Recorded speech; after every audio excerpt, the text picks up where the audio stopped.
Hello class 11। आज हम पढ़ेंगे जामुन का पेड़, हमारा पोस्ट मिड टर्म का पहला चैप्टर। और रचनाकार हैं कृष्ण चंद्र। कृष्ण चंद्र जी साहित्य अकादमी पुरस्कार से सम्मानित थे और इन्होंने उपन्यास, नाटक, रिपोर्टाज, लेख आदि लिखे हैं। और आज हम जो पढ़ने जा रहे हैं इनकी रचना जामुन का पेड़, यह एक हास्य व्यंग्य रचना है। इसमें व्यंग्य के माध्यम से, हास्य के माध्यम से हमें मूल बात बताने का प्रयास किया गया है। जो वो कहना चाहते हैं वो विश्वसनीय नहीं है, हम उस पर विश्वास नहीं कर सकते हैं उस कहानी पे, पर उस कहानी के माध्यम से जो वो कहना चाहते हैं वह समाज का एक सच है, समाज की एक सच्चाई है, जिसे उन्होंने व्यंग्य के माध्यम से, टेढ़ेपन से, सीधे सीधे नहीं बल्कि घुमाकर हमें दिखाने का प्रयास किया है। और उसमें हास्य को भी उन्होंने जगह दी है, क्योंकि कुछ कुछ जगह ऐसी है जहां हमें हम हंसते भी हैं और उन बातों पर जो समाज की एक तरह से सच्चाई है। तो इस कहानी में उन्होंने आज के सरकारी महकमे तथा उनकी कार्यशैली पर करारा व्यंग्य किया गया है। और कथा का प्रारंभ हम देखेंगे सेक्रेटेरिएट के लॉन में जामुन के पेड़ के नीचे एक आदमी के दब जाने से होता है। माली भागकर क्लर्क सुपरिटेंडेंट को इस प्रकार खबर पहुंचाते पहुंचाते ऊपर तक खबर पहुंच जाती है। लोग इकट्ठा हो जाते हैं। लोग जामुन के फलों को याद कर दुख प्रकट करते हैं कि जामुन का फल कितना रसीला था, कितना स्वादिष्ट था और वे उन्हें खाया करते थे। माली उस पेड़ के नीचे आदमी को बचाने का प्रयास करता है, लेकिन कोई उसकी सहायता नहीं करता है। सुपरिटेंडेंट अपने बड़े अधिकारी से आज्ञा लेने की बात कहकर पेड़ हटाने की बात मना कर देता है। इसी प्रकार यह बात मिनिस्टर तक पहुंचती है, लेकिन मामला जस का तस रहता है। पेड़ को कृषि विभाग की संपत्ति बताकर पेड़ हटाने की जिम्मेदारी उस विभाग पर थोप दी जाती है।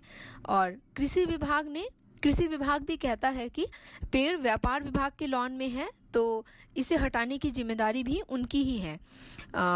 और पुनः फाइल भेज दी जाती है। कोई काम हुए बिना कर्मचारी बड़ी ही लापरवाही से वक्त बर्बाद करते रहते हैं, एक विभाग से दूसरे विभाग में फाइल पहुंचाकर। संबंधित अधिकारी किसी भी बात को गंभीरता से नहीं लेते हैं और हर विभाग अपनी जिम्मेदारी दूसरे विभाग के ऊपर डालकर अपनी जिम्मेदारी से पल्ला झाड़ लेता है। इस कारण कभी भी कोई काम वक्त पर नहीं पूरा होता है और कार्यालय और उनके कर्मचारियों के इस रवैये से आम आदमी के जीवन में सबसे ज़्यादा असर पड़ता है। लेखक ने इस कहानी में आम आदमी की मुश्किलों से समाधान के प्रति सरकारी कार्यालयों की उदासीनता और लापरवाही को एक मनोरंजक शैली में व्यंग्य के माध्यम से हास्य को दर्शाते हुए उन्होंने प्रस्तुत किया है। इस प्रकार कहानी में हम देखेंगे विश्वसनीयता नहीं है, हम इसे विश्वास नहीं कर सकते कि ऐसा सच में हुआ होगा, किसी लॉन में ऐसे पेड़ गिरा होगा और आदमी उस पर दब गया होगा और इस तरह से इतने दिनों तक वह आदमी दबा रहता हो और प्रतिक्रिया नहीं आती हो ऊपर से। पर यह सीधे सीधे नहीं है बल्कि व्यंग्य में कहा गया है। और हम देखेंगे सरकारी विभाग में इस तरह की लापरवाही, इस तरह की उदासीनता हम देख सकते हैं कि कोई काम हम करने के लिए जाएं या किसी प्रकार का कोई